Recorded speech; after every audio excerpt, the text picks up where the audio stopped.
Un equipo de Noticias 1 llegó hasta el sitio del ataque aéreo del ejército contra un campamento en el que había niños reclutados a la fuerza por presuntas disidencias de las FARC. El acceso no es nada fácil. Buenas noches, Guillermo Gómez. Mabel, buenas noches. Recorrimos el lugar del bombardeo militar y allí encontramos un cráter de entre 12 y 14 metros de ancho y 10 de profundidad. También los cuadernos del comandante Cucho e insignias de las FARC. En el lugar aún hay una bomba que no explotó. La comunidad de la vereda más cercana al lugar del bombardeo está en reunión hablando sobre el estado de la vía y la escuela. Con la presencia de Noticias 1 en el sitio, los pobladores se animaron a volver al lugar de los hechos donde murieron familiares y conocidos. Un grupo en moto y luego a pie nos acompañó. Esto es un pedazo de carne de una persona, mire.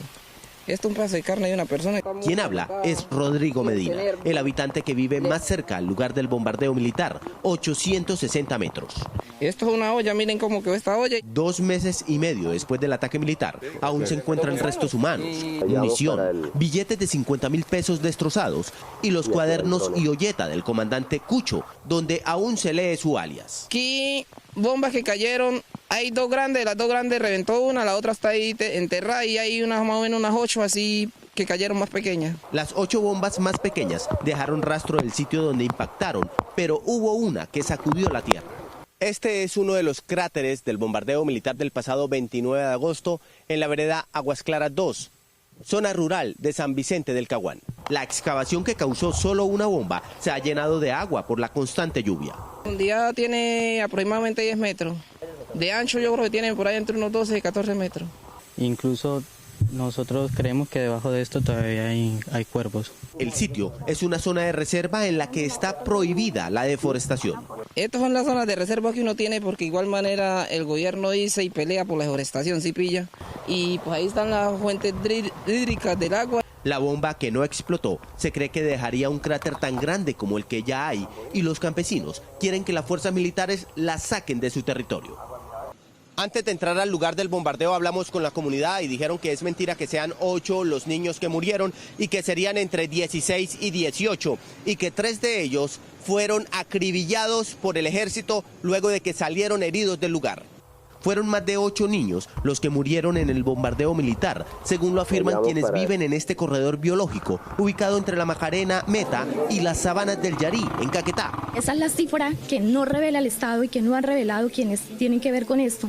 Según las cifras, son 18 niños, según lo que las familias dicen. A unos 2 kilómetros del lugar del bombardeo, dicen los pobladores que 3 niños que huían heridos fueron rematados. ¿Por qué no los atraparon vivos? Cuentan que se alcanzaron a escuchar los gritos de auxilio de los niños.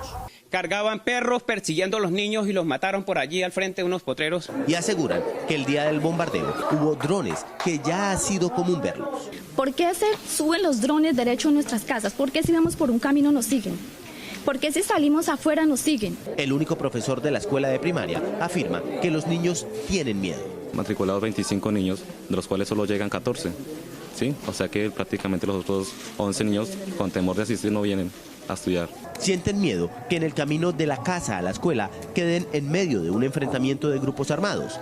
Por eso, un grupo de mujeres del ICBF está en el sitio con un programa que llaman Retorno a la Alegría. Últimamente no han querido venir a la escuela porque ya les cogió miedo andar solo por los caminos porque pues con ese bombardeo que hubo, entonces ya le afectó la moral a los niños, ¿no? Comentan que desde que las FARC firmó la paz, las vías se acabaron. Y el gobierno nunca nos ha dicho por qué se rompió el acuerdo y por qué volvemos nuevamente a retroceder tanto en este proceso.